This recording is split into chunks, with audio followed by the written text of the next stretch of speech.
right, let's get it going. Are you ready? Are you ready? Let's go! Revolution Radio at freedomslips.com. It is 10 p.m. Thursday evening, and we are here live on Studio A. Yeah, you've waited all week for the most cutting-edge topics and guests, and now it is time to deliver. That's right, it's the Stephen D. Kelley Show with your host, Stephen D. Kelley. Oh my goodness, here I am coughing in the middle of my announcement. Hello, everybody. Welcome to the show. This is the Stephen D. Kelley Show. My name is Stephen D. Kelley. This is Revolution Radio at www.freedomslips.com. It is Sunday. It is 7 p.m. Pacific time, 10 p.m. Eastern. This is a 2-hour show. I want to thank you for being here. Okay, tonight I am scheduled. I'm going to read some more from my book. You know, I thought that would be a fun thing to do. But before I can do that, I have to address the nonsense in France that I try to avoid, but I apparently I'm not going to be able to avoid it, and I've got to address this issue because it's just not going to go away. But bottom line, people have been asking me, what do you think about this? What about this? Blah, blah, blah. France, Paris. Okay, this was a false flag. All right? Yes, this was a false flag. This was a Mossad CIA operation. Okay? I don't need to go into a lot of details because it's not important. But the only thing you have to know is that this was a false flag intended to garner support for warfare in Syria and intervention by NATO. That's it.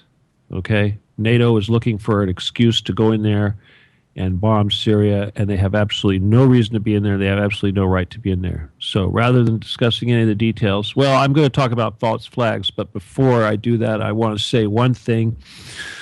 All these people that think that they need to get upset about Paris and we're with Paris and we support Paris, and they've got these stupid Paris things on their French flags on their Facebook profile.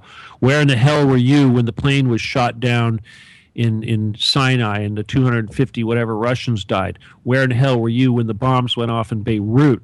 How come no one is showing support for Beirut? What about when the bombs went off in Turkey? Nobody talks about that. How many millions of people have died in Syria and Iraq and Afghanistan? Nobody complains about that. What about Africa? How about Nigeria? What about all the people that are dying left and right over there because of our support for ISIS? We created these damn terrorists. We are the damn terrorists. I'm sick of seeing these stupid Americans showing pictures of soldiers saying, oh, let's go kick some butt. Let's go introduce these boys to their 72 virgins. Come on, you idiots. We created this monster. We are the ones doing the killing, and we are doing it all for satanic Israel. So stop thinking that it's a Muslim problem. It is a Satan problem. It is a Rothschild problem. It is not a Muslim problem. You can't even call these people in Saudi Arabia Muslims. We have absolutely no reason to be in Syria. Okay. Now let me just calm down for a moment and just say something about false flags.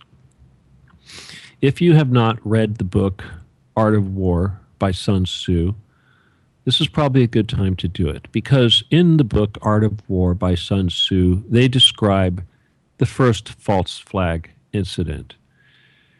And in this incident, there is a kingdom in China surrounded by a wall, and this kingdom is under attack by a superior army. And they are getting ready, the city is getting ready to fall. And so what happens, the army that's attacking the city starts digging up the bodies of the dead townsfolk that are buried outside of the city walls. They start defiling the bodies and doing horrible things to the bodies. So what happens? The people in the towers that are watching all this take place, They complained to the king and say, look at what they're doing. We have to go out and attack them. We can't put up with this. And the king realized that the enemy had handed him a victory because their actions enraged the population and gave them the courage to go out and attack the aggressor. And they defeated the people that were besieging the city. And this was the original false flag. And this, what does this mean? A false flag is not necessarily something completely phony like Sandy Hook or Boston or even 9/11. Yes, people do die. Pearl Harbor is an excellent example. People did die. Yes, the enemy was Japan, and yes, they did attack, but they were used. They were allowed to do this, and it was promoted in order to enrage the people so that they would blindly go to war. And that is exactly what we see happening right now. Okay? So stop it with the stupid French flags on your Facebook page, and stop thinking that we need to go attack Muslims in Syria because these alleged terrorists in France were carrying phony Syrian passports that were made in Turkey. Why don't you bomb Turkey? I swear, I'm getting to the point to where I have a really hard time controlling my language when it comes to talking about these people. Anyway, I believe we will have working phone lines tonight. And what is the call-in number?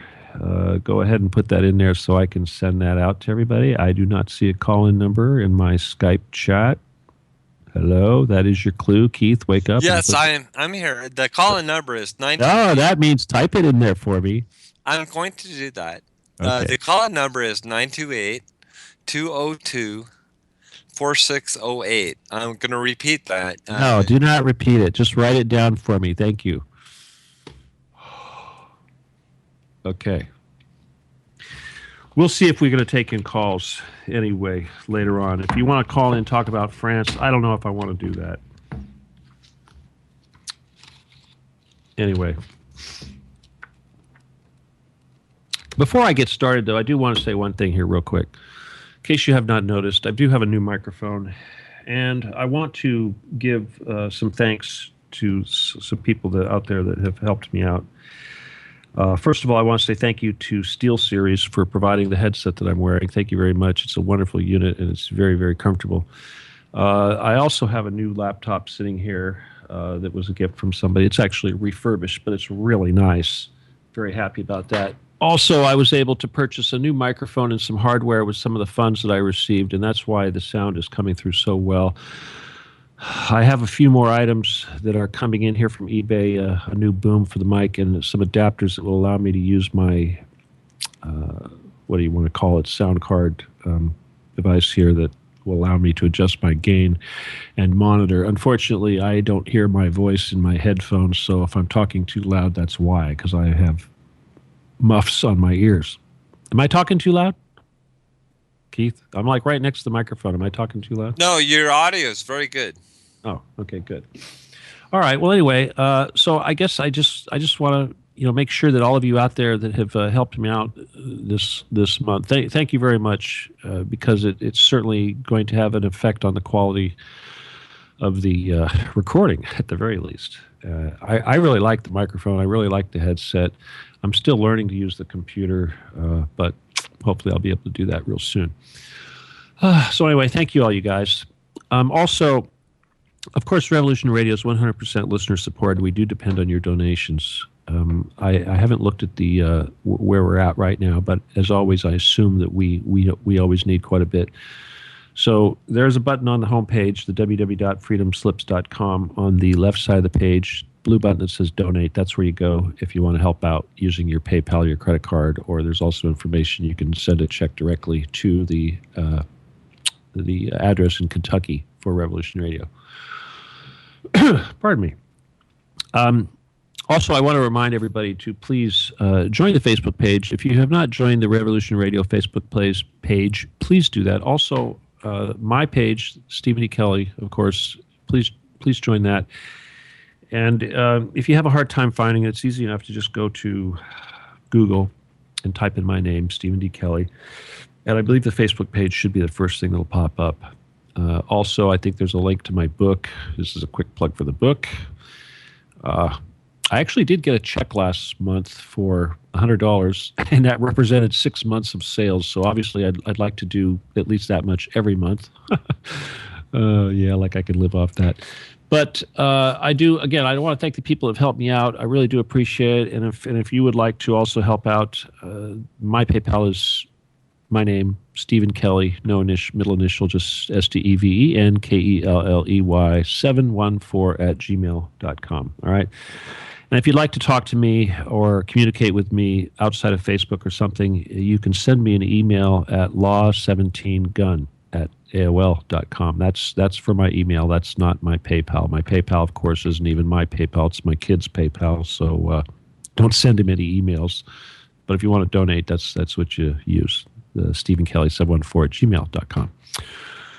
All right, let me think. What's going on here? I don't know if we have any big promotions going on here at Revolution Radio, but I'm sure there's always something going on. But they do need your help. Oh, yeah, looks like we're halfway through the month. Oh, by the way, yes. Again, thank you, Keith. The number, if you want to call in, we will take calls in the second half of the show, and it's 928-202-4608. I assume that's Keith's Skype, because I don't think that's the station number. Now, as far as the book is concerned, I pulled out a couple chapters that I thought would be fun to bring up, and I'm not exactly sure what I did cover and what I didn't cover, because I've been kind of bouncing around a little bit. And I do hope that this is entertaining for some of you. But there's this one chapter in here where I talk about dealing with Russians. Let me see if I can find that here real quick. Charlie. Oh, here's another chapter I'm going to read about Charlie. Vince. Okay, I read to you guys about Vince. The man Vince. Back in bed with the CIA. I got to find this chapter on the Russians that I wanted to talk about. You know, oh gosh, where is it?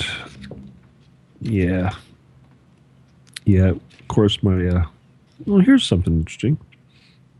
Okay, I already read about the Abu Sayyaf. Okay.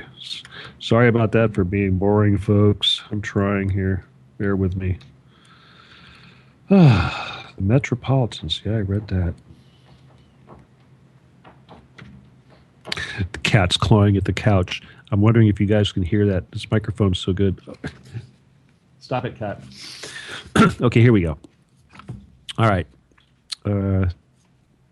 This is in the middle of the book. This is a chapter called My Russian Friends. And again, of course, I'm going to be bouncing around all over the place. And if you want to interrupt me, go ahead.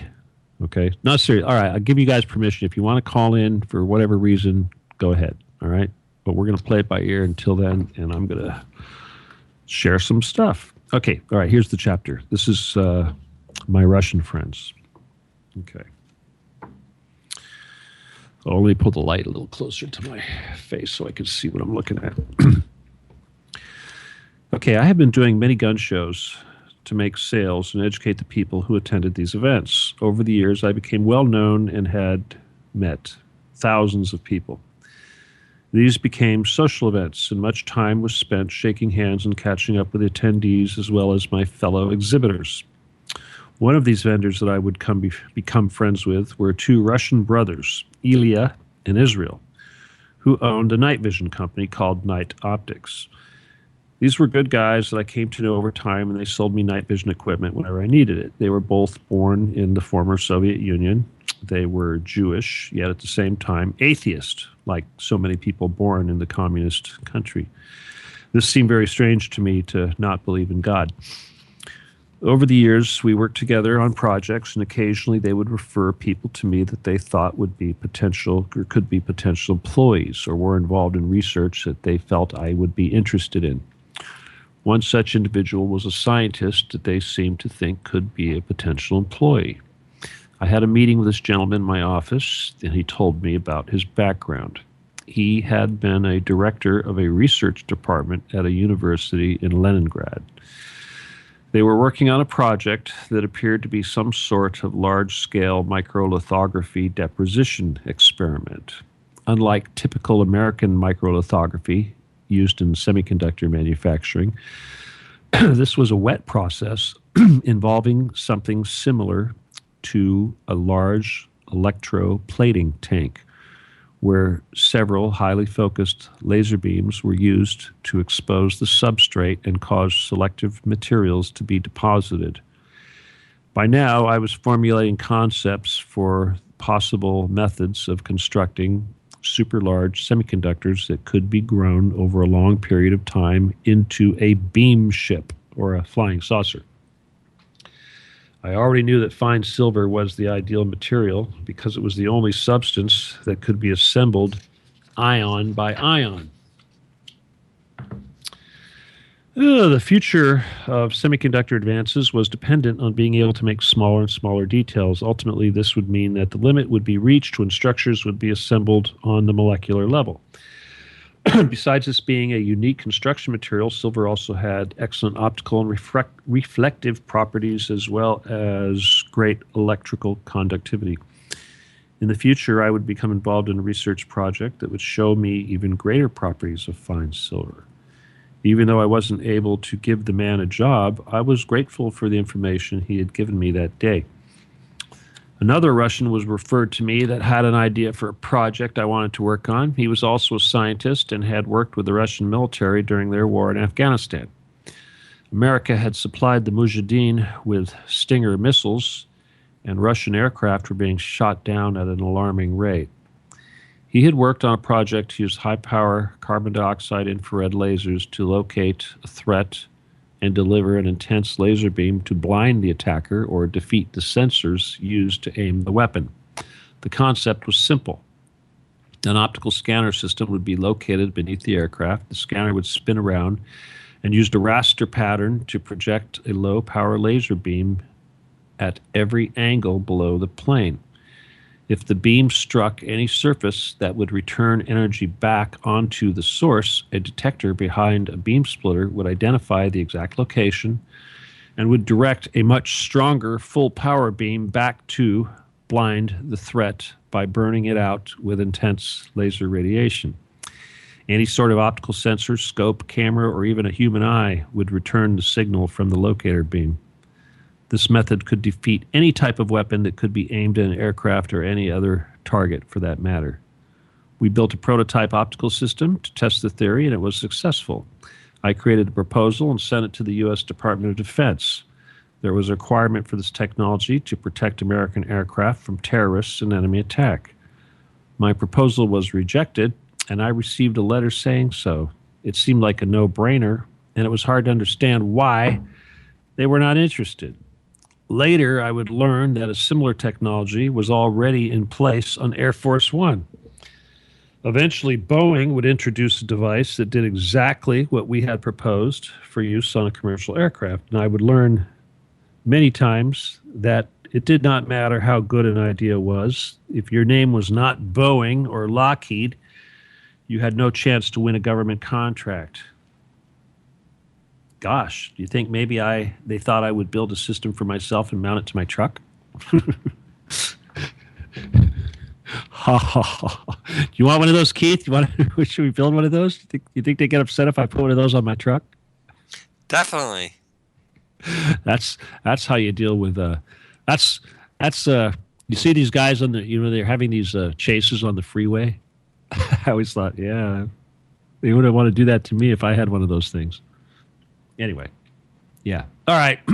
All right. That just goes to show that if you got a little bit of money, you can buy parts off the shelf that can be constructed into a system that can pretty much take out anything. Okay. All right. I'm going to bounce here to a different chapter. Okay. This is unrelated, completely different, but at the same time, it's interesting, and it does talk about some technology. All right. This chapter is called Charlie Gabbard. Obviously, Charlie Gabbard is a guy. All right, sometime around 1999, I was contacted by a man named Charles Gabbard, who was referred to me by a police officer friend of mine. Charlie owned a television repair shop in Corona del Mar, California. Charlie considered himself to be an inventor and was looking for help on a project involving lasers. Charlie wanted to create a system that would use a laser beam to stop a car in the event of a police pursuit. He wanted to prove his concept and create a prototype to exhibit at the dedication of the Police Officers Memorial in Washington, D.C. I visited Charlie at his TV repair shop and talked to him about his project, and he agreed to provide me some funds to develop his idea, and I got to work.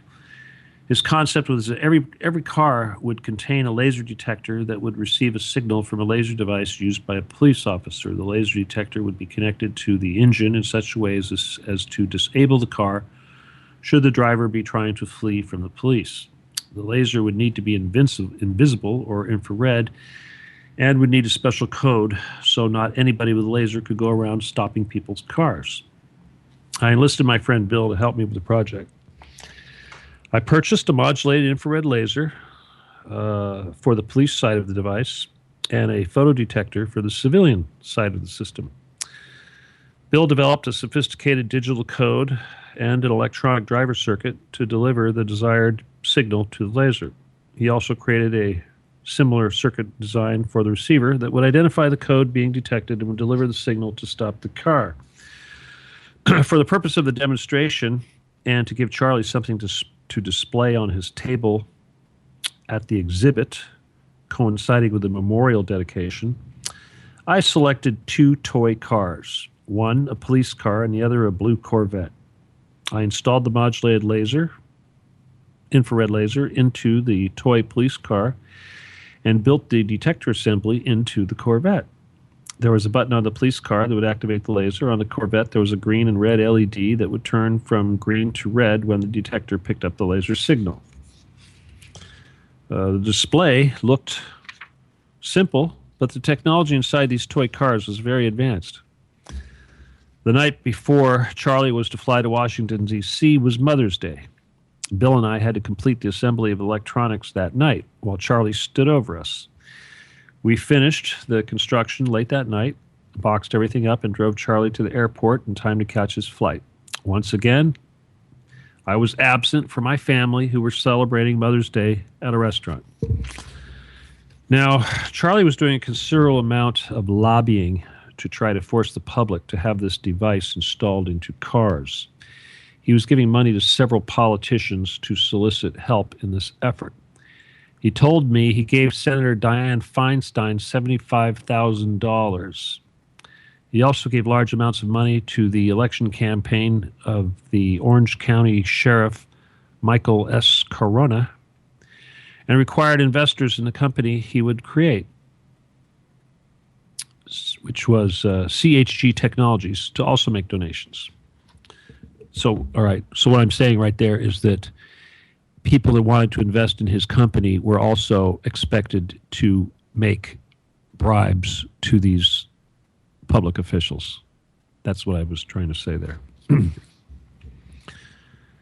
Let's see here. The resulting scandal helped to bring down the sheriff and others, with Mike Corona eventually going to jail. Personally, I like Sheriff Corona. He had made it much easier for citizens to obtain concealed weapon permits. As for Charlie, when he came back from Washington, he refused to pay me the $4,500 he owed for the prototype, and he went on to open a factory in Huntington Beach where he hired a young man named Vince to help him continue to advance the system. This was the same Vince who I removed from the laser module project for the NSA, if you remember that story. Charlie eventually never saw his dream realized and was fined $54,000 for his illegal campaign contributions. Senator Dianne Feinstein is still serving and never was punished for the money she received. Many people spoke out against the proposed system as a Big Brother attempt to trample liberties. The Clinton administration thought it was a wonderful idea. Imagine how easy it would be to stifle mass protest if all you had to do was push a button to stop everyone's cars on the freeway from approaching the Capitol.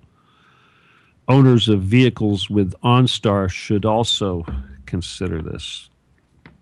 Dun, dun, dun. Okay, that's the end of that chapter. So what do you think? You think giving Dianne Feinstein $75,000 illegal campaign contribution money, you think she's dirty? Huh? Well, the answer to that is obviously. Well, if the damn sheriff went to jail, why didn't Dianne Feinstein go to jail? They should all be arrested, in my opinion. Of course they should. But she's as dirty as hell. Anyway. Yep. Okay, let's see. Let's find another fun. Yeah, you know I'm from there. You're from where? California. Oh, okay. All right. Well, then can I blame you for Dianne Feinstein? No. Certainly. You're right. All right. Did I read about the universal laser? Does that ring a bell at all? I don't think I did. It was very interesting. Continue. All right. Okay, this is another chapter. This is the next chapter. It's called the universal laser. Okay, this is one of my products. Okay. Bum, bum, bum. Okay. Here we go. Oh, I got to sit back. Let me see if I can move this microphone closer to my face. Oh. Okay, guys, I'm going to adjust my microphone. Bear with me here. Bear with me.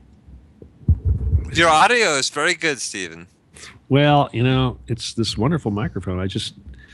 Okay, there it is. Okay, that's a little closer to my face. Now I can lean back. Okay, here we go. In the early 1990s, Heckler and Koch of Germany designed a new main battle rifle called the HK-G36. My man in Spain, that was my main international representative, gave me the plans for this rifle so I could develop a new state-of-the-art laser system to be mounted onto it. I decided to create a low-profile modular laser unit that would be able to contain 3 separate lasers, each capable of being independently aimed for point of impact. The plan was to have a visible red laser as well as 2 invisible infrared lasers. One of the infrared lasers would be focused to a small dot, the same as the visible laser, to indicate the impact point of the bullet. The second infrared laser would be defocused to create a large diameter spot that would be used as an illuminator for a user wearing night vision. The concept of using multiple lasers to indicate and illuminate is my original idea. This was a result of my experience with the NSA guys from API. They had an infrared version of the Predator laser that was infrared. And they told me that an operator would defocus the beam of the IR laser to be used as an infrared flashlight. Depending on the amount of defocus, the person wearing night vision could light up an area at a distance or a room or even a document being read in the dark. The problem with this is that when the laser is defocused, you lose the adjustment for the impact point. The solution was to incorporate more than one laser. Now, conventional lasers are large, and trying to mount 2 or more lasers is bulky and impractical. My designs are very small and can allow for multiple lasers in a small package that minimize the weight added to the weapon and still provide for a very high level of accuracy and durability. Whenever I design a new product, I always photograph it and post it to my website immediately. The whole world gets to see it at the same time. So this makes me a loose cannon that teaches everybody about the latest technology at once. The big corporation that produces the laser gear used by the U.S. military has to watch what I do and change their designs to keep up. Anybody know the name of that company? It's Insight, okay? I found it amusing when I saw the soldiers being issued new lasers that incorporated a second illuminating beam sometime after I introduced the concept. I remember when I sat down to design the universal laser, I was sitting in my office in the room where my drafting table is located. I do all my drawing the old-fashioned way with paper and pencil. It was late in the afternoon, almost time to go home, and I was by myself as my help had gone home for the day. I was almost done with the new design and I was looking at the drawing and enjoying the result of my creative efforts. It was then that I had the distinct feeling that someone was looking over my shoulder. Even though I knew I was alone, I still turned my head to look as if I expected to see someone standing there. This was an important development as far as laser aiming technology was concerned, and I would not be surprised if there was a spook keeping tabs on what I was creating. With the drawing complete, I could take them to my machinist and have him produce the parts for me to assemble. It never ceased to amaze me how a person could think of something, put it on paper, have those parts made, put everything together, and end up with something new that did not exist before. This is the creative process in its purest form. This is what makes humans special and closest to our Creator. Around this time, the military was beginning to look for the next generation of all-purpose laser sight that would incorporate all of the bells and whistles. This new sight would be the holy grail for militaries everywhere. It would need to have a visible laser aiming beam as well as an infrared laser aiming beam, and would also have to have an infrared illuminator laser and a white flashlight that could also be fitted with an infrared filter for use with night vision. This system needed to be modular and needed to be able to fit on several types of weapons, from handguns to rifles. Now, I was first contacted by the Israeli Shin Bet about helping them develop a laser system called the Cricket. The Shin Bet is like the American CIA. The man I was working with was the same person who tried to help me locate the military gear for the Philippines during the Abu Sayyaf incident. Several times I was approached by these people to provide product for them, but every time I tried to deal with them, I was always expected to practically give away my design for free. I could never make any kind of deal that I felt was fair to me. Eventually, after many starts and stops, the man I was dealing with finally came to me and told me that every other laser-making company had failed in being able to produce a laser that could stay on target and pass the stringent testing process of the Israeli military. Unlike the U.S. military, that will only buy product from large corporations, usually owned by the CIA, these people actually expected the product to work. Our military will field product that produces the most profit and provides the best kickback to the retired military personnel that have the connections for acquiring the large contracts. The very same product that is sold to our government for use by our soldiers is unacceptable to the Israelis, who don't have the soldiers to waste. I decided to do my best to cooperate and help this customer develop a system that would meet the requirements set forth in the Cricket weapon illuminator and laser marking device specifications, which were released by the Israeli Defense Forces in August of 2000. This was not easy for me because the customer insisted on making design changes that did not adhere to my basic concepts that I felt were mandatory to ensure the performance that is the hallmark of my laser systems. On top of this, I continued to experience difficulty getting paid for what I was doing. My frustration got to the point where I felt I was being robbed and decided to tell the customer that I would just give them whatever technology I had supplied up to that point, and I would no longer be involved. I really did not want to have anything more to do with a product that was going to be used to kill Arabs. My international representative brought me a significant opportunity to sell my universal laser system. The Greek Navy wanted to buy my laser and created a procurement proposal that was written in great detail to encompass all of my universal laser's specifications. The customer's intention was to make sure that my product was the only system that would qualify for the bid. The configuration that they were interested in would have sold for $1,200 per unit. And the total contract would have amounted to $700,000 for me. It seemed like this sale could not fail because nobody had anything that could compete or fulfill the specifications outlined in the proposal.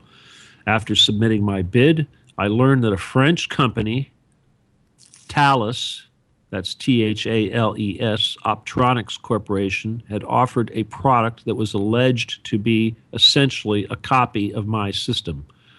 On top of that, the French government was subsidizing this company so that the offered price would undercut me to the point that even if all of my middlemen received no money and I highly discounted the product, I still could not compete. This is in spite of the fact that this company had not even produced a prototype laser system. Once again, I was defeated by an entity that was immensely larger than me and funded by an entire government. How could my tiny company compete with that?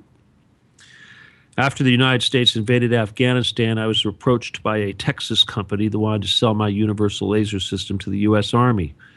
This company was headed by a retired Army general who was well connected to the personnel that were capable of steering contracts his way. The intention of this collaboration was to equip every soldier in the Army with my laser system. The numbers were huge, and the potential dollar amount would have been very large. Very soon I realized that his company intended to pay me a fraction of the net sales, which would be calculated after the majority of the profit was absorbed by the general and his company. The amount that I would ultimately receive was a pittance compared to what would have been siphoned off of the gross. I was disgusted by this and dropped from the effort immediately. Not long after that, I would get a request for a sample of the universal laser directly from Fort Hood. I knew that with the war, I had the opportunity to cash in and probably make $1 billion, yet I declined. Even if it was my destiny to be involved in this great war and provide the technology that would be directly used to kill so many people, I decided not to do it. I had reached a point in my life where the money was not worth the blood that would be shed. I was sick of all the companies that were racing to become rich off of this new crusade. Dun, dun, dun. Yeah, that's where I really gave up the money. I could have really been rich on that one. You know, seriously, I could have made $1 billion. I could have made $1,200 off of every single soldier in the U.S. military. But it would have been blood money. It would have been total blood money. That's why I didn't do it. Can you believe that, though? Seriously, it was in the bag, you know? To this day, there's still no product out there as good as that product, and yet and you know what? This is the thing, though. At $1,200 per unit, that's half, probably less than half of what an inferior system would be sold to the U.S. military for. So the stuff that our government is buying and giving to our soldiers right now, which is of inferior quality, costs twice as much as the system I made, which was superior. And if you don't believe that the American product that they're using is crap, all you have to do is go back and look at Israel. They won't use it. They don't use the American crap. They'll take it and they'll fix it and make it work better. Okay. Wow, we only went 38 minutes into the show. Let's see, what can I read now? Days before 9/11. I don't know if I did this or not. Do you recall if I read this chapter, Days Before 9/11? Does that sound? No, go ahead. Right. I do not remember. All right, I shall do it then. Well, this is a short chapter, but this is just, this is actually just a couple of pages. Here we go. All right.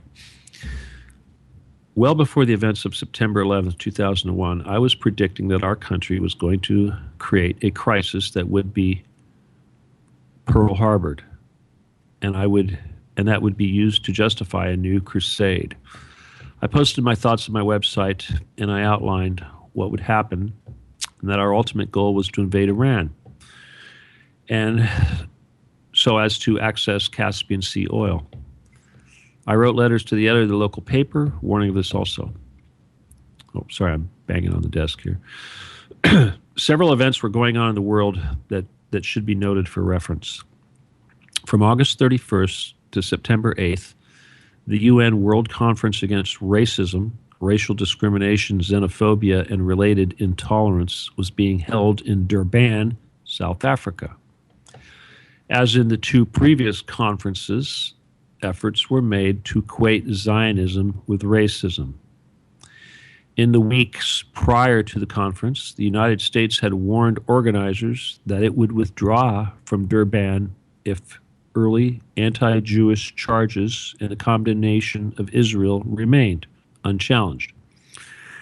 In addition to the U.S. government conference against racism, Durban simultaneously hosted a UN conference of non-governmental organizations, NGOs.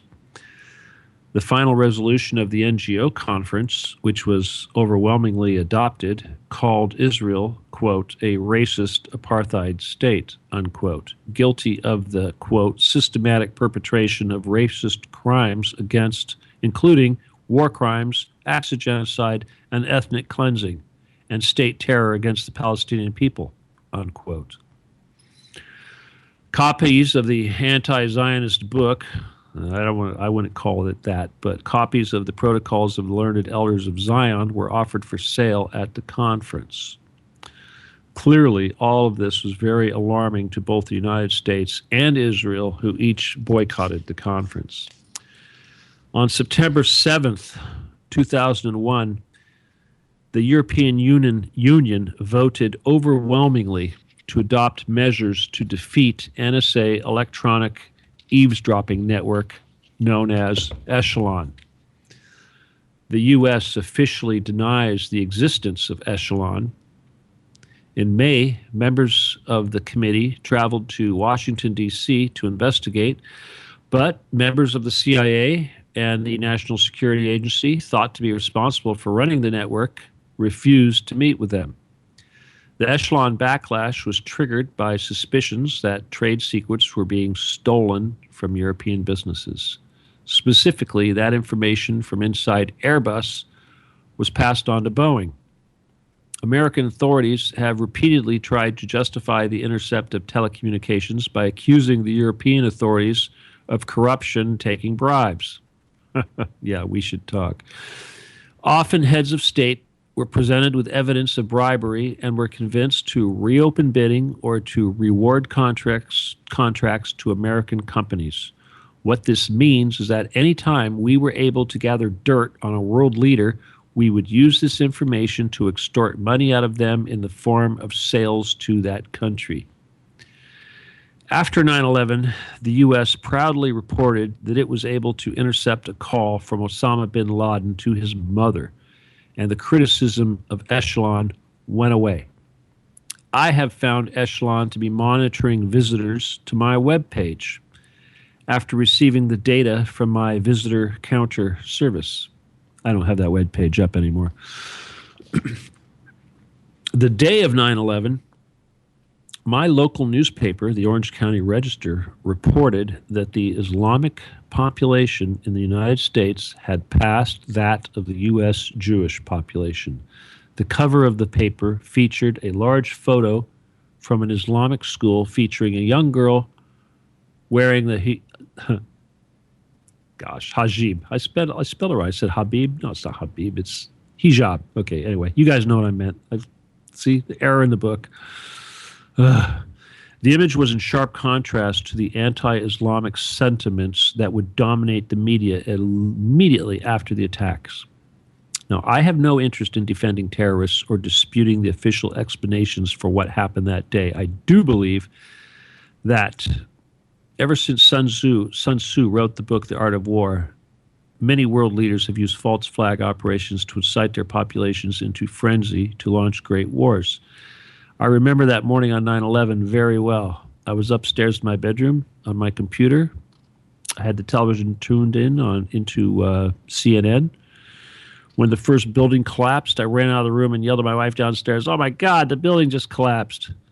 I couldn't help but think of how much it looked exactly like the controlled demolitions I have seen so many times of old Las Vegas hotels. I was in disbelief of what I had witnessed. I even made phone calls to the restaurant at the top of the trade tower to see for myself if anybody would answer the phone. It just rang. Shortly after 9/11, George Bush pushed through the Patriot Act, stripping Americans of our rights and constitutional protections. I knew then that I could no longer be a loose cannon publicly, challenging the CIA and U.S. government policy. I removed my posting from my webpage predicting the new Pearl Harbor. I stopped writing letters to the editor of the newspaper. I stopped reading the newspaper every day. I no longer monitored the news or watched CNN, and I went into a quasi-exile. That was 1990. Anyway, that was the end of that chapter. But I just want to say that after 9/11 and the Patriot Act, I really thought that I was going to have to tone it down and back off because I thought they were going to come after me. But, after some time, I realized that screw it. What are they going to do? I guess I had fear, all right? Because at the time I thought that the Constitution gave us protection, and I thought that I had enough information, enough dirt on these guys that they'd never come after me because I'd spill my guts. But with the suspension of the Constitution because of the Patriot Act, it didn't matter anymore. They could throw you in Guantanamo and you'd never see an attorney or anything. So that's what I was afraid of. Now, of course, I don't care. Here I am on Revolution Radio. I will say anything, and within certain reason. Obviously, I'm not going to do anything that would cause the Secret Service to show up at my front door. But I think you guys realize that I'm not really afraid of that anymore. Okay, 146. I'll look for another chapter to read. I wish I had a good guest. Somebody could call in. Okay, if anybody would like to call in, I would be happy to take your call. Again, the number is 928-202-4608. It's interesting. I don't know if you're listening right now, Skip, but Skip called me. A friend of mine called up this morning, and he wanted to listen to the show, and he was all confused because he was trying to listen to it on a phone. And I told him that if you're going to listen to the show, you can't use the phone to call in. But the only reason I was kind of hoping he was going to listen. Actually, he said that when I told him I was going to be reading from the book today, he thought, oh, wow, he thought he was actually lucky for that. Well, obviously, people like him that have been around throughout my life, they know about this stuff, because they've been there. So it would have been fun to have him call up and just confirm some of these things that I'm telling you guys about. I even wanted to try to get one of my kids, one of my adult children, to come on the show and share some of their experiences. Maybe someday we can do that, but there's just not too many people out there. I mean, aside from my children and my ex and a few of my friends, there's very few people that actually saw all this stuff happen. My brother, of course, was intimately involved in all of it, but I don't talk to him. He's the other side of the he's the other side of the coin. Whatever I am, he's the exact opposite. So I don't think you're gonna hear from that. Oh, here's a fun chapter. Okay, private eye stint. Did I tell you guys about my private eye adventures? Did I talk about that yet, Keith? No? Do you recall? No, you didn't. Okay, all right. Okay, well, I did a little work as a private eye. Anyway, okay, let me share that with you guys. Let me see, how long is this chapter? This is only a couple pages. Oh, we got 10 minutes. All right, well, let me start. And if we hear music, I'll just finish it when we come back. But anyway, here we go. Private eye stint. Okay, after my father-in-law retired from his job as an investigator for the Orange County District Attorney's Office, he started to do some private eye work. He hired me to help out and paid me $50 an hour. This eventually involved being on stakeouts and sitting in the back of an old Dodge van keeping an eye on someone. One job involved a Mexican produce vendor that wanted his competitors monitored to document when they moved their trucks and how long they would be parked in a given location. The issue was that city ordinances required them to move the truck after so many hours, and they couldn't park in certain locations. The client wanted me to show that his competitor was not following the rules, so I ended up sitting in the back of a cold van parked in a barrio, watching a truck and occasionally filming it with my video camera. This was not very glamorous or fun job, but $50 an hour was decent and helped me pay my bills. On one job, the client was a man who was getting divorced and wanted to prove that his wife was having an affair before he went to court. I was expected to stake out the home of this woman and watch to see if her lover would show up. She must have seen the van parked down the street because one day she raced out in her car and at high speed to lose me. One of the more difficult aspects of that job was that I was expected to lie to people. This was something I couldn't do. I was supposed to walk up to neighbors' houses and give them some phony story and try to get them to tell me information about this woman. This is something that police officers probably do every day, but it was not in me. Another job that was a little more interesting involved a woman who lived in Atascadero who was having problems with someone breaking into her home to steal her underwear.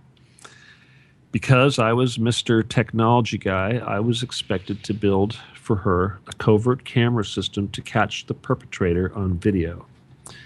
I called her up on the phone, told her what I wanted to do, and she gave me her credit card number to get started. First thing I did was drive out to her apartment in Atascadero to survey the premises and learn the details of her story. I rented a car and drove up the 101 freeway to Atascadero. It was a beautiful drive that took me through the almond orchards and vineyards. Atascadero is famous for one thing: the mental institution for criminals. The client was a psychologist that worked there counseling the inmates. When I arrived, I met the woman who hired me. She was pretty, with shoulder-length brown hair and a little older than me. She had a small apartment that was upstairs. When I came inside, the first thing I noticed that she was a minimalist. There was no furniture, except for a couch in the living room and a queen-size bed in the bedroom.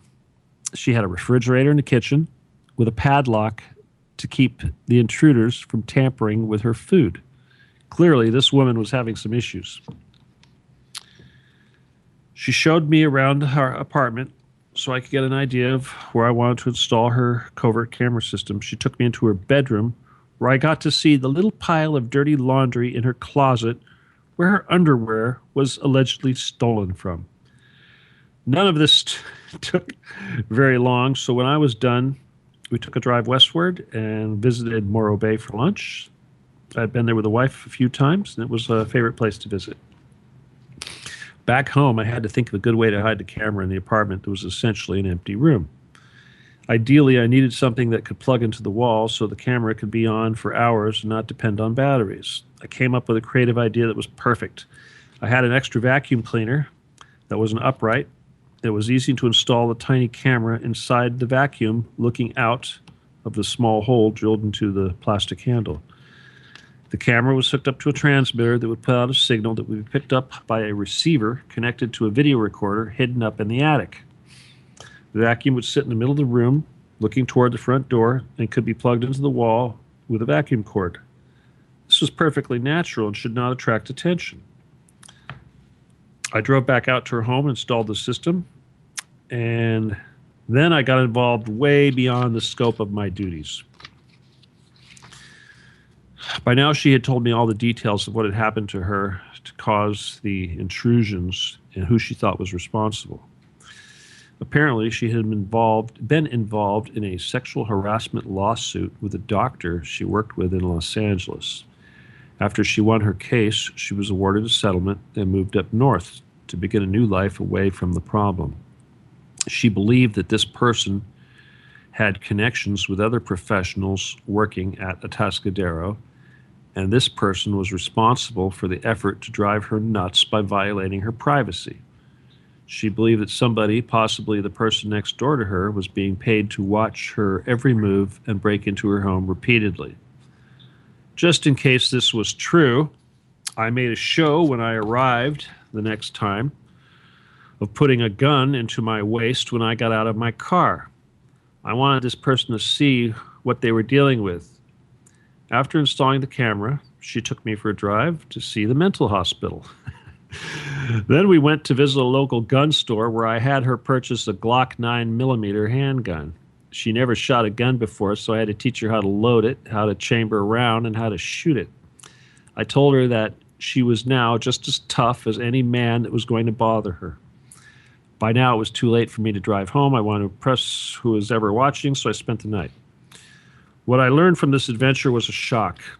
It would seem that within the legal community, there was a mafia of sorts. Everybody was connected, from the judges to the prosecutors to the doctors, attorneys, even the private investigation firms like the one I was working for. These people were all in cahoots, and they all watched each other's back. There was a strong possibility that the very firm I was working for was secretly involved with the man that she had sued in L.A. If this were true, then the intruder would have been told about the camera. Sure enough, on the first day the system was active, she forgot to turn on the video recorder. The intruder came in, discovered the camera. My father-in-law had seen the vacuum cam before I delivered it, and if he was involved, he could have let the perp know where to look. Whoever it was may have discovered the camera. Oh, that's the break. Okay, I've only got a little bit left to read on that chapter, and I'll finish it when we get back, but stay with us, and we'll take calls when we get back, you guys, in about 4 minutes. And now we return you to your host.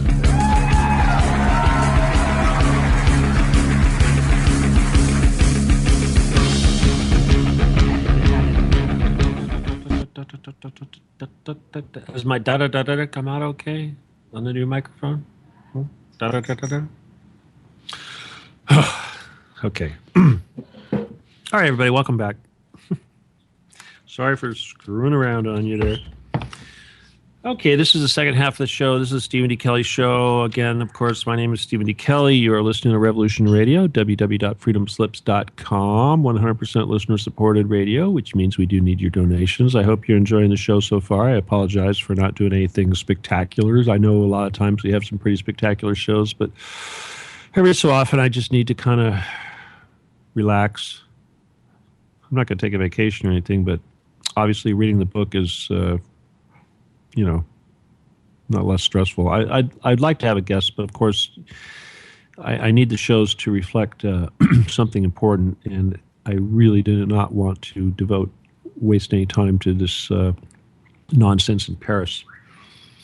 However, if you would like to call in, I will allow you to talk about whatever you like, but I'm going to try to hopefully keep this productive because the thing with this whole Paris incident and the false flag nonsense is that by carrying out these acts, they try to control the dialogue.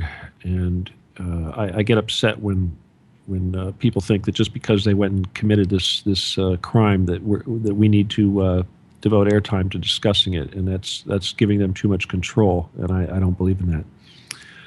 Again, the phone number, if you'd like to call in, and I do encourage you to call in so I can give my voice a little rest, is area code 928-202-4608. And if you'd like to call on Skype, I believe that you will have to call Keith's Skype, which is Keith AZ, that's capital Keith, capital AZ. Okay, Keithaz, Keith AZ. That is his Skype. And of course, this Skype for Revolution Radio is Freedom Screen. Anyway, I would very much like somebody to call in and show me that the phone works, because it's been quite some time since we've had any calls into the show. I think last week Terry was producing, and I'm not sure if she was able to take calls or not. I don't think so, but it's been quite a while. Anyway, so somebody please call in and show me that the phone line is working. And then, because if it's not, I'm not going to keep giving it out. All right? So, let me see. Who could I call upon? Hey, Keith, who should we bother? We should drag somebody in here. Any ideas? Who should we drag in here? John Wayne? I'm kidding. Where's John Wayne? He never calls in anymore. Can you believe that? Are you there, Keith? Are you muted? We can call him. We could call him? I'll drag him in. I don't want to drag him in. We don't have to drag him in. It's just that he hasn't called in like forever. He used to call all the time. I guess now that he's got a show, he's too good to call in. Anyway, no, but seriously, somebody, I would like to have you join me. I'm looking at my little Facebook thing, and there's so many of these people that we deal with. We have guests on the show, but they're all in, the Middle East or Europe, and it's early morning over there. So I'm not going to bother any of those people. All right, let me just finish the last little bit of this one chapter here, and then maybe I'll find another one to read. And in the meantime, if anybody wants to call in, you can feel free to do it anytime. Okay, here goes. Let me see if I can find my spot. Okay, I was talking about the private eye venture and the woman with the vacuum. Dun, dun, dun. Okay, let me just start where I left off roughly. Okay, sure enough, on the first day the system was active. She forgot to turn on the video recorder. The intruder came in and discovered the camera. My father-in-law had seen the vacuum before I delivered it, and he was involved. If he was involved, he could have let the perp know where to look. Whoever it was may have discovered the camera but did not find the recorder. So even though she didn't have it on, they probably assumed that they had been seen. This solved her problem. She was very happy with my work and wanted to pursue a romantic relationship with me, but I was married and that was not going to happen. Oh, God. Forgot I wrote that. Poets. No, I'm not going to read about poets. Let me go back in time a little bit and see if there's a fun Olympian gods. That looks like a good... Yeah, that's a good one. Olympian gods. I'm going to read that. Yeah. All right. Here we go. Often, pagans with their eyes wide open do not see very clearly. Olympian gods. Okay. All right. It is no secret that I have been trying to maximize my human potential. I believe that humans can rediscover gifts and abilities that were lost long ago. The human body can produce massive amounts of electromagnetic energy, also known as magnetic induction. The human brain produces 100.1 to the 15th power Tesla units of magnetic induction. T is a Tesla unit, which is named after the famous Tesla. So yeah, the human brain produces 100.10 to the 15th power T units of magnetic induction. Okay, T was a Tesla unit, which was named after the famous scientist Nikola Tesla, the same man who practically invented the 20th century and was responsible for most of the top secret weapons the cavers have built. Books on Tesla were banned in the United States from the time of his death in 1947 to 1985. I remember when the first Tesla books reappeared in the United States. It was during the Arab oil embargo. A Tesla biography was imported from England to be distributed to the universities for students studying quantum physics. Now, my buddy Bill was taking quantum physics at Cal State University in Fullerton and came home with one of those Tesla books. And he let me borrow it. It had a gold sticker covering the name of the publisher, presumably to maintain some sort of control over other people trying to get their own copy. Before this experience, I would not believe that my country banned books. I thought this was something only done in communist or fascist countries. The government probably decided it was time to bring Tesla back, so maybe some bright student might be able to become inspired and solve the energy crisis. Unfortunately, even if somebody did develop a true source of zero-point energy, they probably would never be allowed to actually produce such a device. I recommend the reader learn about Tesla immediately. In this case, I recommend you, the listener, start reading about Tesla immediately. Okay, let's see. In a human, magnetic induction is manifested in the form of radiation that surrounds our body. This is our aura.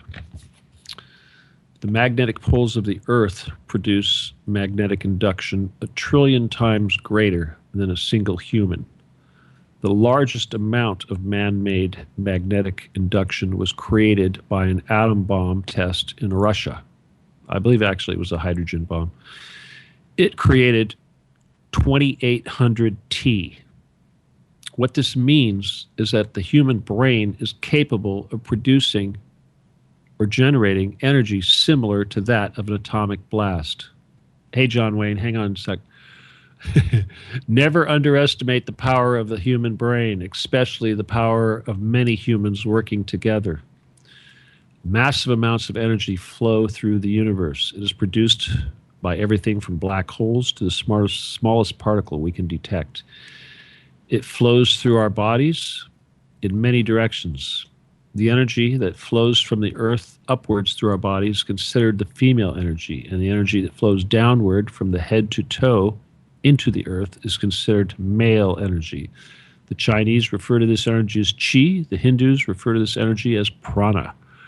Call it what you want, cosmic energy, whatever. It is the ability of the human learning to harness this energy that allows us to become psychic. It allows us to perform healing, telekinesis, clairvoyance, channeling, remote viewing, telepathy, fortune telling, and other skills that we can refer to as magic. Every human has the power to develop this potential. I believe some humans are born with these skills. It was my original intention to study every source of information and develop my own skill beyond what I am already capable of. My original motivation was to help defend the earth and to teach others to do the same. Eventually, as I became disillusioned with the great evil I perceived from the cavers, my thoughts turned to using these skills to defeat them. Eventually, this would change. But that is another chapter. The night of our dinner at the Greek restaurant, I don't know if I've talked about that earlier. I may have. I may have to go back and review that. Anyway, the night of our dinner at the Greek restaurant, Jim made it his mission to get me to tell him what I was capable of. He started out beating around the bush and eventually came right out and asked me what I could do and if I could demonstrate anything for him. I told him that God's gifts, I told him that God gives us gifts that are intended to be used for a specific purpose at a specific time and place, and they are not for our personal enrichment or for achieving political objectives. He insisted that I tell him something to give him some clue to what I was capable of. To satisfy him, I told him, I could knock the Satan right out of you. He stopped asking me after that. He then tried to persuade me to become involved in a geopolitical matter that I am not sure if it was a ploy to determine where I stood on the issue or if he was serious. He told me he wanted me to help Yasser Arafat. He said that the Palestinians were being persecuted and would I be willing to devote energy to help them in their cause. I told him that it was not our place to become involved in such a political matter and reminded him that God would determine when it was appropriate to use his power and it was not our place to decide when and where. At this point, he turned to my brother and told him, "You are just a pale shadow of him." I am sure my brother Norman did not feel very happy to be told this, but from that point on, the cavers knew that I was the one they were looking for. After dinner, the four of us went back to my brother's house to drink some ouzo and enjoy some cigars. We were at a Greek restaurant. For those of you who don't know, ouzo, of course, is a Greek liqueur, and Jim, the guy who was the trust fund manager of the Getty, is a purebred Greek person. So, yeah, that's why we went to the Greek restaurant and we're drinking ouzos. Let's see here. Where was I? Sorry. Okay, after dinner, the four of us went back to my brother's house to drink more ouzo and enjoy some cigars. We sat around the bar and continued our discussion. Yeah, he's got a really nice bar in their house. My brother's got a very nice house. It's like $1 million home. I live in with poverty, and he has $1 million house. Yeah. Anyway, when Jim was just beginning to be recruited into the Templars, We told him that he would need to use Christ as his anchor so that he would not be lost to the deception that he would be subjected to. By this point in the process, he was already lost and had committed to the pagan beliefs that came with his position. He had become a polytheist and believed in Roman gods such as Apollo and Mars. He had accepted the belief that he was among a group of people that were superior to normal humans, much like the Masons do, and likened his kind to modern-day Olympians. We did our best to reason with him and tell him that his polytheist pagan beliefs in Roman, Greek, Egyptian gods were false, ignorant, and just plain ridiculous. He wouldn't listen to us. He went on to say that, like him, my brother and I belong to an exclusive fraternity, the Can't Be Killed Club. I knew what he was talking about. First of all, the Templars are bound not only to locate, but to protect the people that they determine are of the royal bloodline. This could portend to the Templars' belief that these people are the descendants of the union of Christ and Mary Magdalene, or the lost faction B of the Templars that went into hiding. This royal bloodline is thought to trace back to the Egyptians and further back to the Babylonians and eventually to Adam and possibly beyond to previous epochs, all the way to a race of aliens. My brother and I can remember many times where persons who sought to harm us or harbored great malice have come to suffer as a result. My brother recalled that when he was having trouble with Don Nixon, that would be Richard Nixon's nephew, and that Nixon ended up being tossed into a Cuban jail.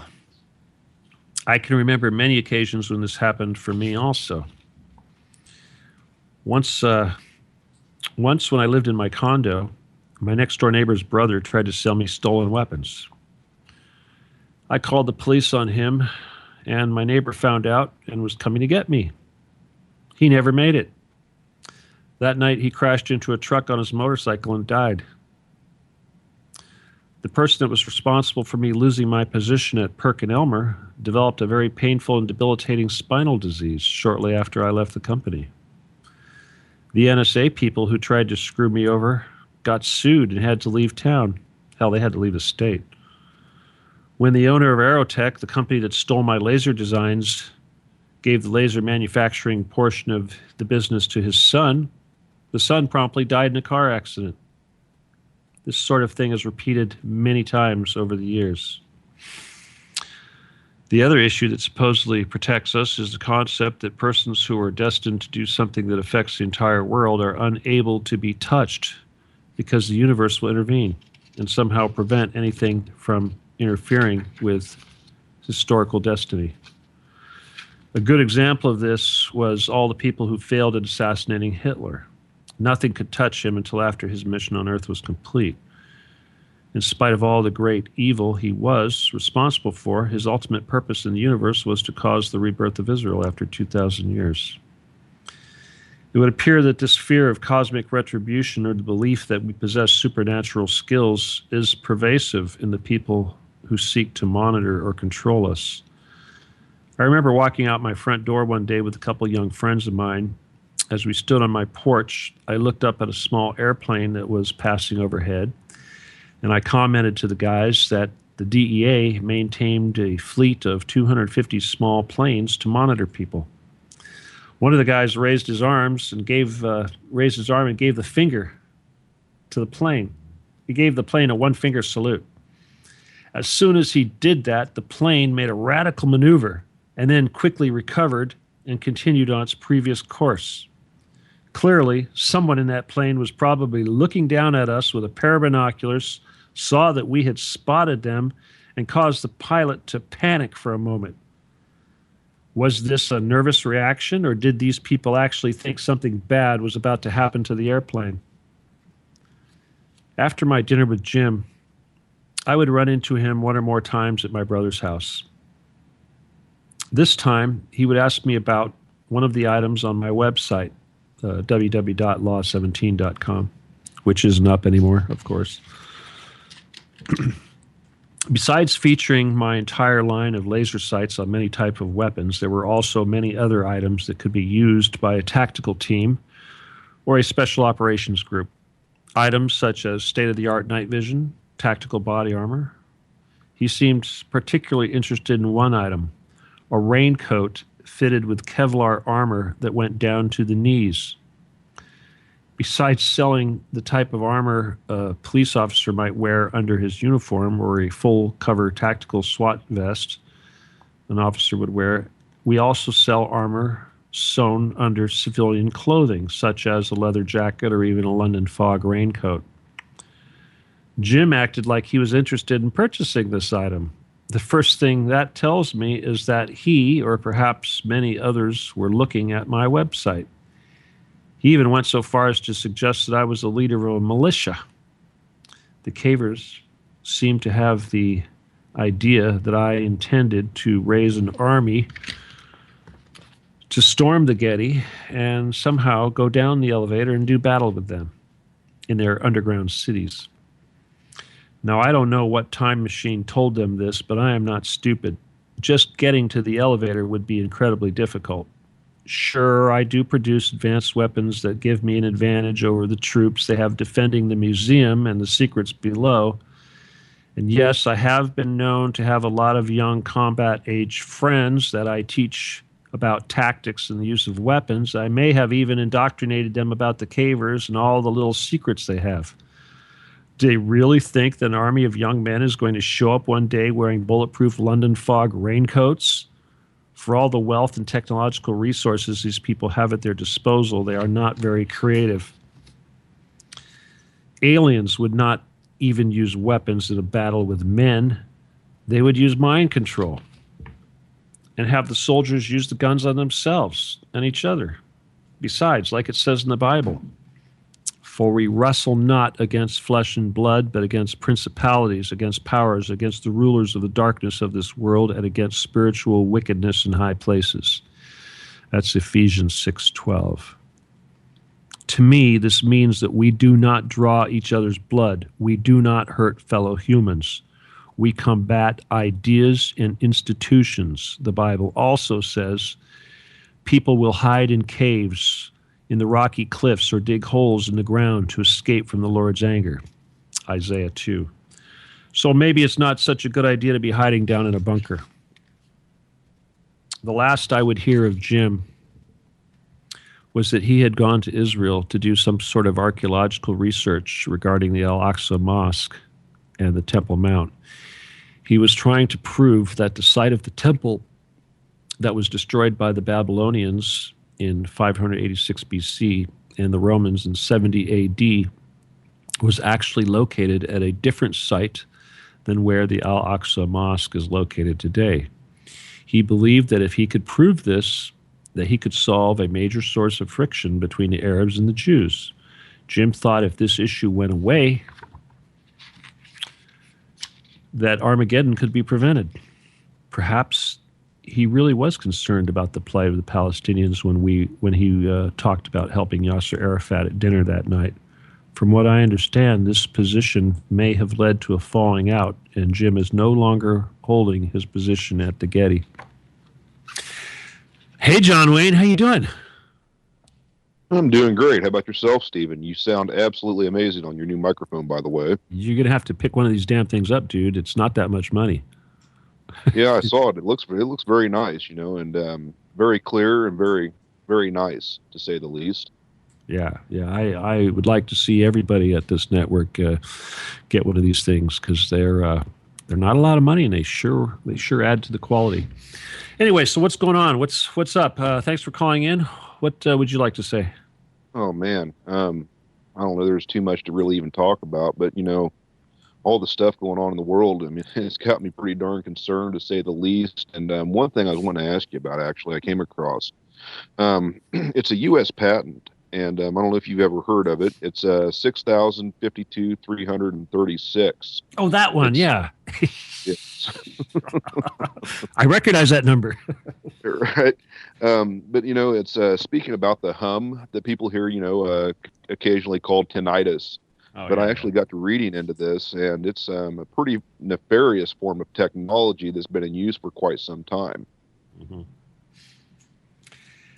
Yeah, that's true. I used to hang out with this guy named Dr. Bob Beck, and he was quite the scientist. But he was the guy that went to Russia and located the source of that disturbance that they used to call the woodpecker.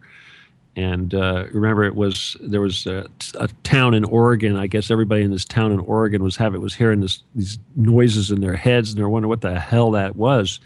And it turned out that this was a signal that was actually coming from Russia, and they've been suggesting that it had something to do with ELF, or extra long frequency submarine communication. But more than likely, it's a mind control thing, huh? Absolutely. And what I've read about this patent, I've been wanting to do a show on it, but I don't know how far to delve into it without putting a bullseye in the back of a fella's head. But oh, come on.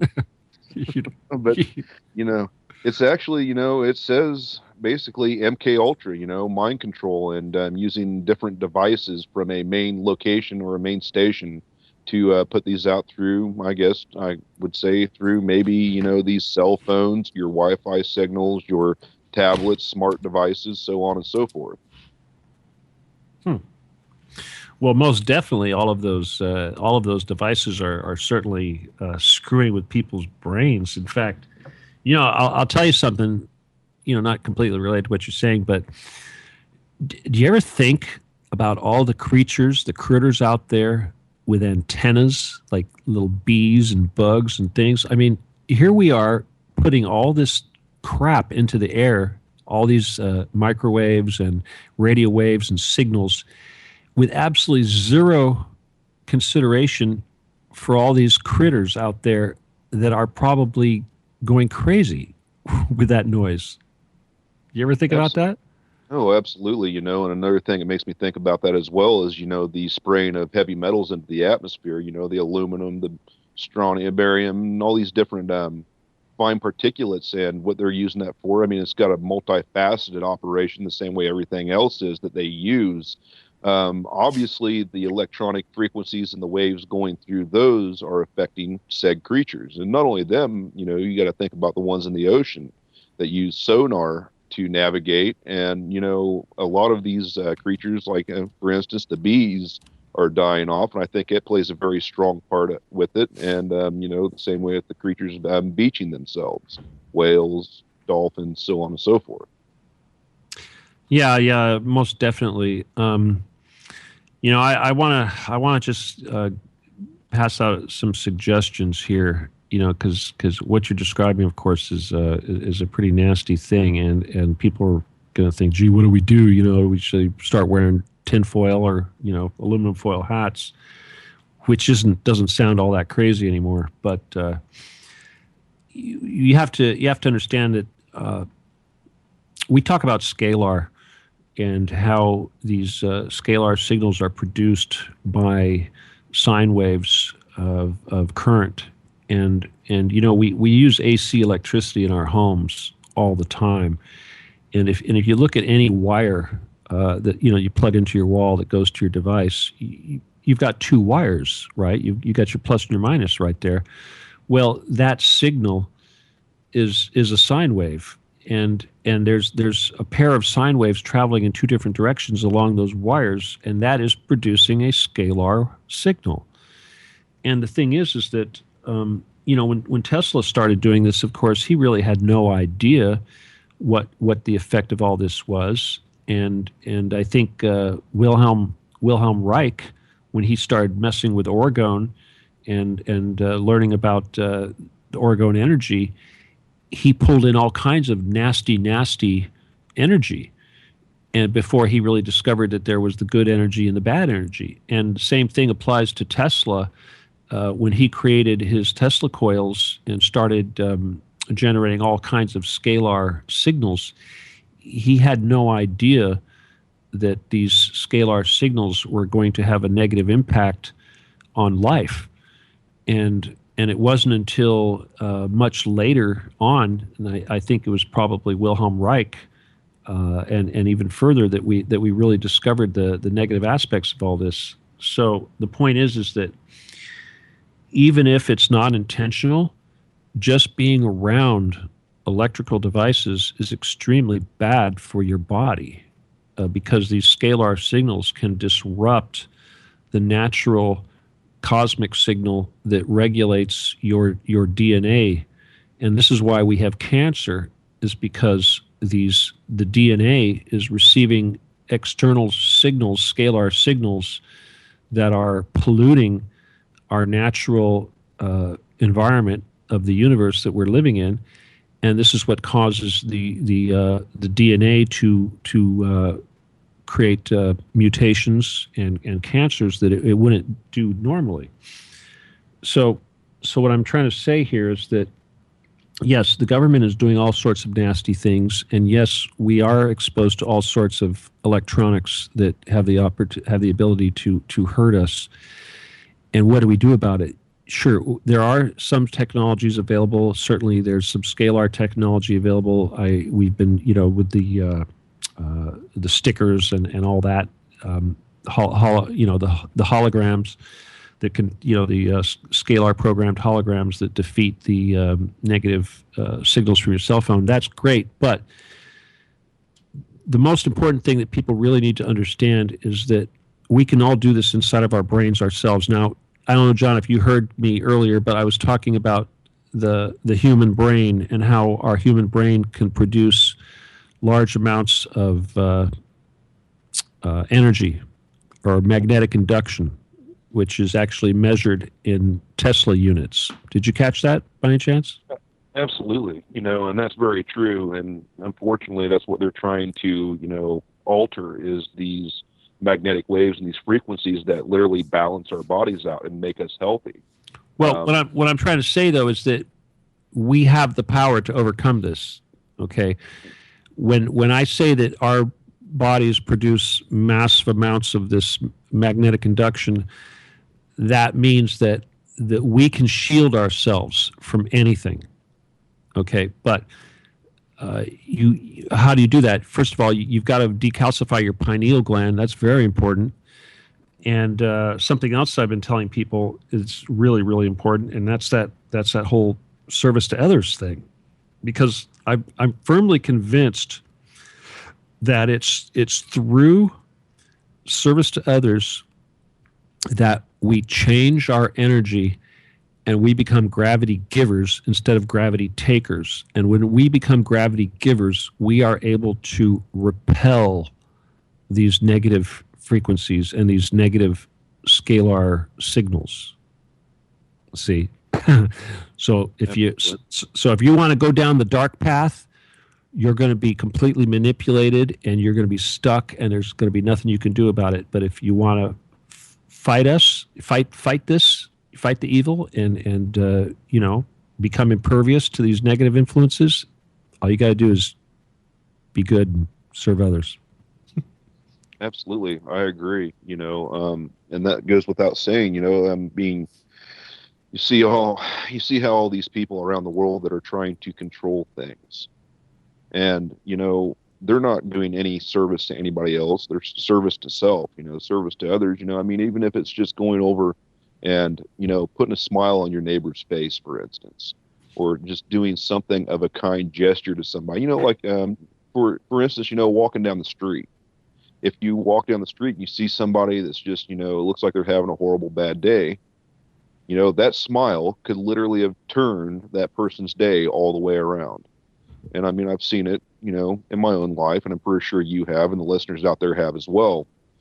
But the thing is we got to get everybody on the same page. And there's so many people that aren't anywhere near being on the same page, which that is very discerning, to say the least. And, along with them lines, it just goes to say and goes to show how messed up things are. People literally got their faces buried into, electronic devices, tablets, phones, TVs, so on and so forth.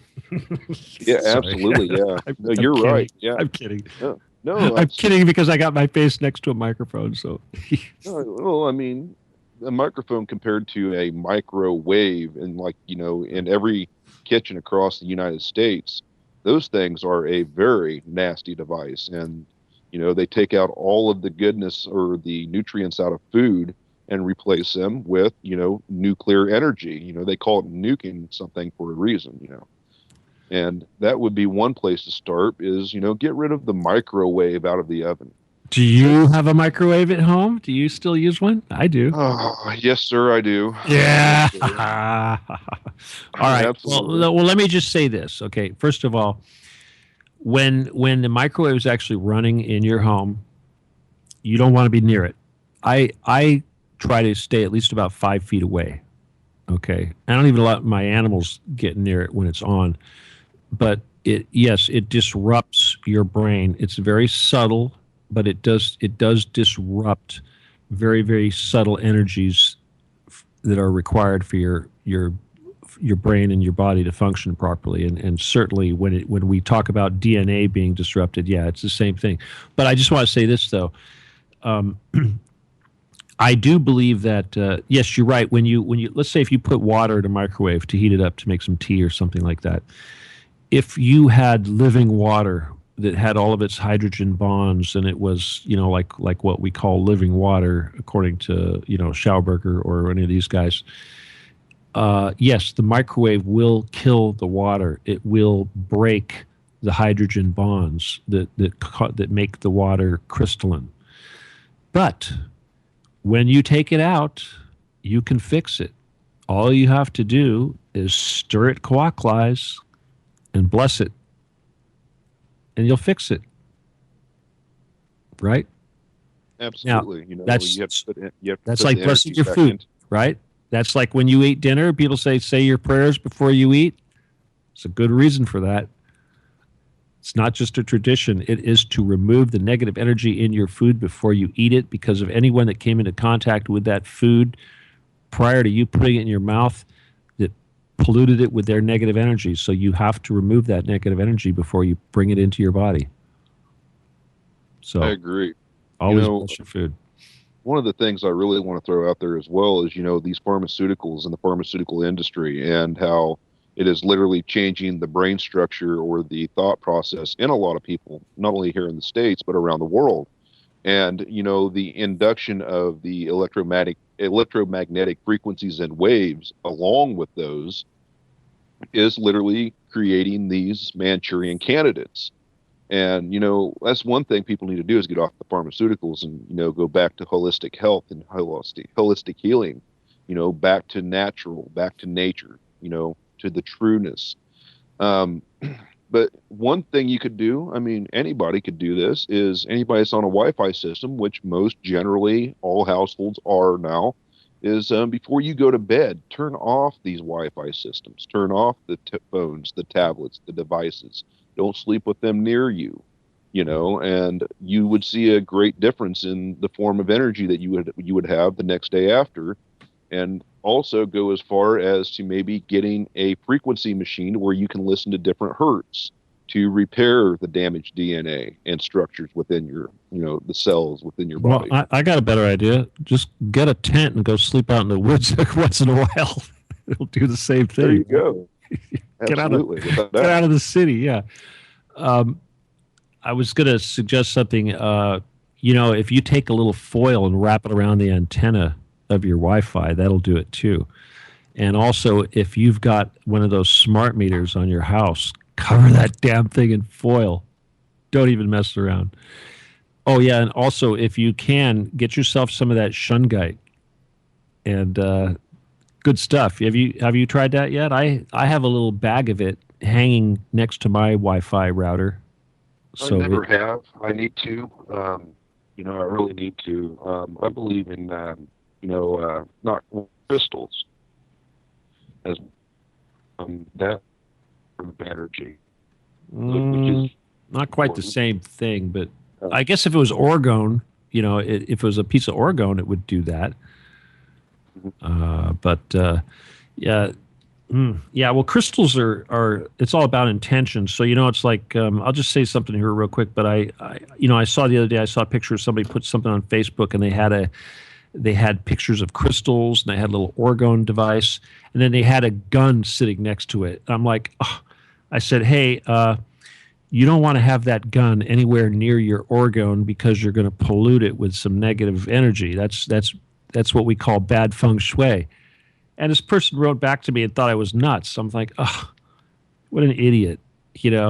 What an idiot. It's like you don't even know how orgone works, and you think you're gonna plop a gun next to your orgone device, and you think it's gonna put out good energy after that? No. I mean, okay, it's all right. Feng shui. Okay, first of all, feng shui. For those of you who don't know, obviously it has to do with energy. It's a Chinese thing, but when your homes, usually you use feng shui in your house to make it conducive to having good energy and things like that. And certain things, there are certain rules in feng shui. One of them is like, for instance, you see these homes that have wrought iron fences around their houses, and they have spikes on the wrought iron. That's some bad feng shui. I mean, a spike, that's like a weapon. That's like a spear. Why would you want to surround your house with weapons? Bad feng shui. You have guns in your house hanging up on the wall? Bad energy. Now, I'm not saying don't have guns. I mean, I'd have nothing wrong with that, but keep it somewhere away from your orgone. I mean, that's like... oh my God! Some time ago I had a book, not a book I'd want, but it was like it was a satanic book. I can't remember what it was. It was some satanic book, Book of the Dead or some crap like that. But I didn't even want it in the house, so I stuck it in the far corner of the garage somewhere. I wanted it as far away from me as possible. But that's the idea: is that items like that are associated with death and destruction carry bad energy. And you need to keep that away. That's like food. I mean, obviously, when you kill an animal, you want to bless the food before you eat it. But it's the same thing. It would be like cursing your food or cursing your house or everything you do. You're running around cursing it. You don't want to do that. What, did we get off on a tangent or what here? God.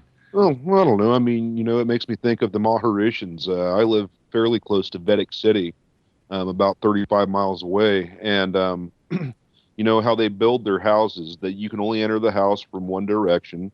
Mm-hmm. And they have certain hedges put up within the confines of their yard so that negative energy and evil entities can't pass through these obstructions. Let it be a hedge or a different kind of bush or rose bushes. Or they put the house at an angle or something. Yeah, they put the house at a certain angle to where you can only enter from one way, and it's supposed to, be able to be. I'm trying to think of the word. You know what I'm talking about, though. Yeah, I know what you're talking about. I'll give you an example of how that kind of works. If you live in a house at the end of a street, the street is a source of energy. Okay, the energy flows down the street. If your house is right at the end and you got a front door, that energy is going to go right up the street, right in your front door. You don't want that. That's too much energy. Another example: my old business had a fire hydrant right outside the front door. Major bad feng shui. Now, it's not that it's bad; it's that it's too much energy. Water is a chi superconductor. So by having a fire hydrant right outside my front door, I had massive amounts of excess energy pouring into my front door because of that. So I put a bagua mirror, which is one of those little mirrors that are in kind of like an octagonal little wooden frame up on my door frame. And that's what it is. It's to reflect that energy back. But I'll give you another example. There's a restaurant that I go to down the street. It's a Denny's, and it's located directly across from an off-ramp for a freeway. Okay, a freeway off-ramp. And last week or a couple of weeks ago, somebody came flying off that off-ramp at high speed, smashed into a car that was passing by in front of the off-ramp, had a young couple in the car, And all three vehicles ended up in the parking lot of this restaurant. And everybody died. But the point is that we still eat at this restaurant. But the thing is that this is a perfect example of really bad feng shui. And from a physical standpoint, you can see the energy just from the accident. Imagine the car coming down, smashing into the other car, killing those people, flying up the curb and landing in the parking lot. This restaurant is sitting directly in the path of that. That is what I'm talking about. That is the energy. I went to that restaurant and I said, guys, you need to put a Bhagwan mirror on the outside of the restaurant right there next to that off-ramp because that is some major bad energy. Anyway, that's what I'm talking about. But Absolutely. Now, let's say civilization continues on and we learn how to play as adults and act our age. And we finally see the cities in the sky that Al Bielek spoke of. Would that be the most purest form of energy that we could find is to be living in floating cities in the sky? All right. Interesting that you should bring that up because, I was mentioning to somebody the other day that if it wasn't for Rothschilds and what have you, and we had our technology that we should have, we would have floating cities. We would have flying cars. We would not live on the surface of the ground. The ground would be allowed to return back to normal, and we would have a lush green planet. And yes, our cities would be floating in the sky. Let me make a comment, if I may. Yeah, okay. I've actually met Al Bielek. I talked to him personally. He's very interesting, very intelligent man. And I tend to believe what he's telling. I don't know if it's true or not, but from my perspective is he actually is telling the truth. I believe so as well. One of the big correlations that I made between Al Bielek and his telling of the future, I think what was like 2173 or 2783, way on ahead up in the future when they had the cities floating in the sky. And he was saying that there's going to be places on the ground, on the surface of the earth, where mankind will not be allowed to go, which are, yellow and red zones. And, I put two and two together and I was like, you know what? Let's look at the Agenda 21 map. So I looked at the Agenda 21 map, and it wasn't actually put in motion, Agenda 21, until 1992. And Al Bielek was speaking about these things back in the late 70s, early 80s. And I saw that, and that's what made a big correlation to what he was saying and what we are currently seeing before us. Sorry, guys. Was there anything else that you wanted to tell us about that guy? You believe him, Keith? Yes, what he tells us about, in the story of the Montauk and all this stuff is really relevant. The more I think about it, it seems like science fiction, right? It's really off the charts, time travel and all that stuff. But I met him personally and spoke to him. As far as I can tell, he's right on.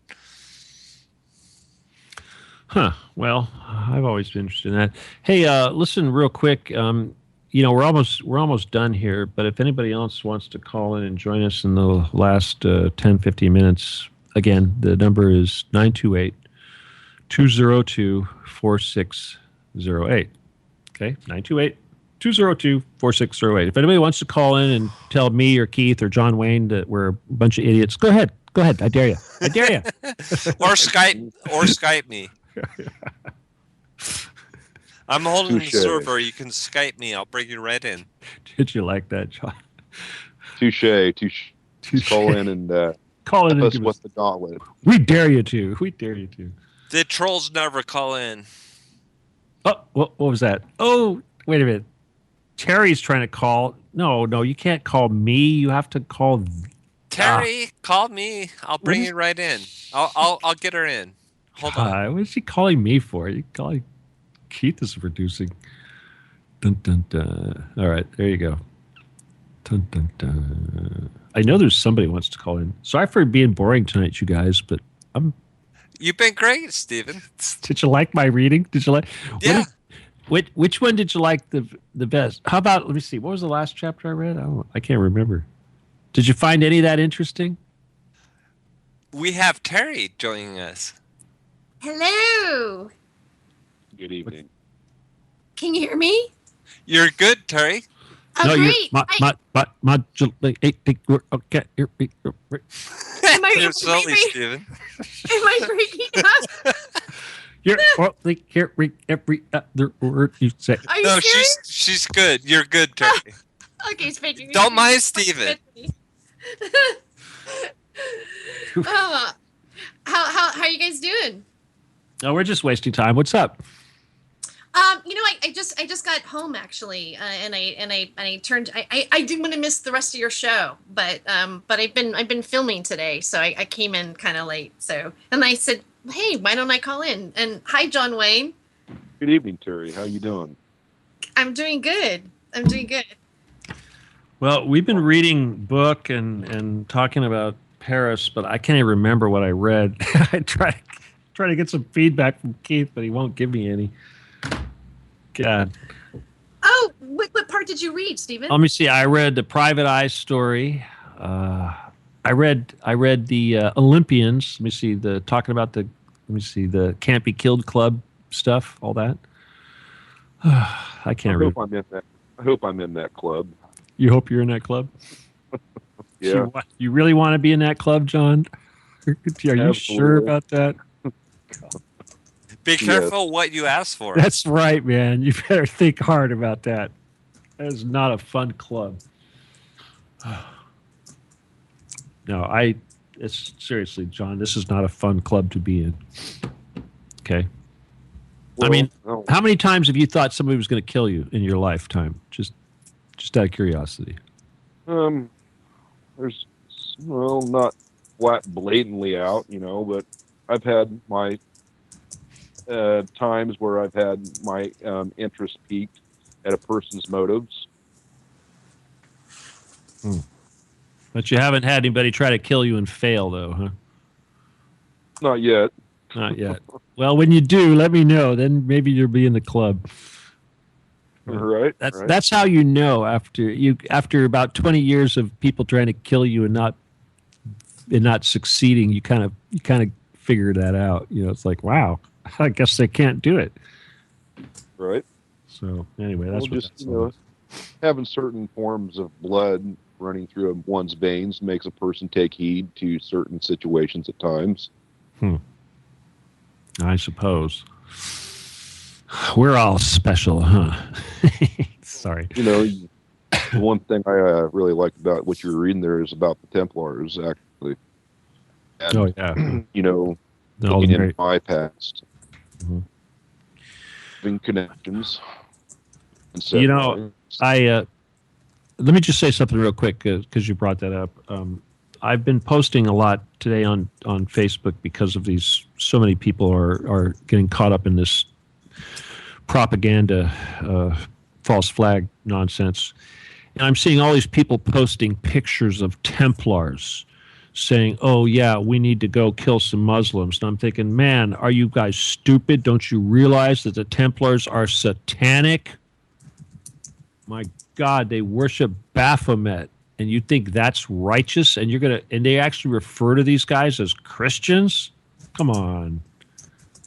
They're not, just because they have a red cross on their tunic does not mean they're Christians. And it is a good possibility that some people that went on the Crusades actually thought that they were being Christian. But you got to remember, 800 years ago, people were even stupider than they are today. They're even easier to manipulate. So, but what we're seeing again is basically a rerun of the Crusades, with the mass influx of Islam and Muslims into the, realms of Europe, are we not? Well, if everybody wasn't so stupid, it wouldn't happen. We've got the internet, and yet people are still acting like idiots. This is so hard to understand. And with saying that, the internet, it's interesting because, we are right back to where we were with the Tower of Babel. Now with the internet, we are able to translate any form of English into, whatever. What a concept, John. so we need to be smited then, I guess, huh? You think? Oh, well, I said, maybe the best thing that could happen is a massive rock the size of, a little bit bigger than the moon slams into Earth and, restarts everything over from square one. John, why would you even say that? What a nasty thing to say. Yeah, just forget about it. It's not going to happen. I'm guaranteeing it. Right now, right here on air, this will not happen. No fear, everybody. Press TV just sent me a copy of a story I did a few days ago. I'm going to post it on Facebook for you guys. But I'm still waiting for the one I did the other day on TV to come out where I got to talk crap on Saudi Arabia. We're almost over. Nice to do that. Huh? Was it very nice of them to let me do that? Yes, very much so. Absolutely. Saudi Arabia is one of the biggest problems we have within the world. And, them saying that they're going to head up the human rights for the United Nations is one big, nasty, sick joke. Yeah, that's a very sick joke. But, the thing is about Saudi Arabia is here it is. The whole world is reeling because of this stupid thing in Paris and ISIS. And then we have Saudi Arabia saying, oh, well, we're going to keep giving ISIS money. We're sorry about that thing in Paris, but we're still going to keep giving ISIS money. It's like, and wait a minute, Paris is going to bomb Syria. Why don't they bomb Riyadh or Mecca or one of those cities, Absolutely. I mean, those are the two countries we have never seen anything really happen in along the lines of Syria and Iraq is Saudi Arabia and Israel. Yeah, well, Saudi Arabia needs to go down, that's for sure. Without a doubt. Without a doubt. Israel, too. And Turkey. My God. I mean, it's like we found Turkish forged Syrian passports. Let's attack Syria. Is everybody retarded? Hello? These guys are paid by Saudi Arabia, and they're provided with phony passports by Turkey, and yet somehow Syria is the problem. All right, guys, thank you for your patience, everybody, tonight. I hope I can give you a more interesting show next week. And again, this is Revolution Radio, Stephen D. Kelley Show. Thank you so much for listening. We'll be back next week, next Sunday. Thank you, John. Thank you, Keith. Thank you, Terry. Everybody listening out there, thank you so much. Thank you for helping me, and thank you for supporting the station. Good night. Adios. Goodbye. God bless. Love you all. Hey, I get the last word.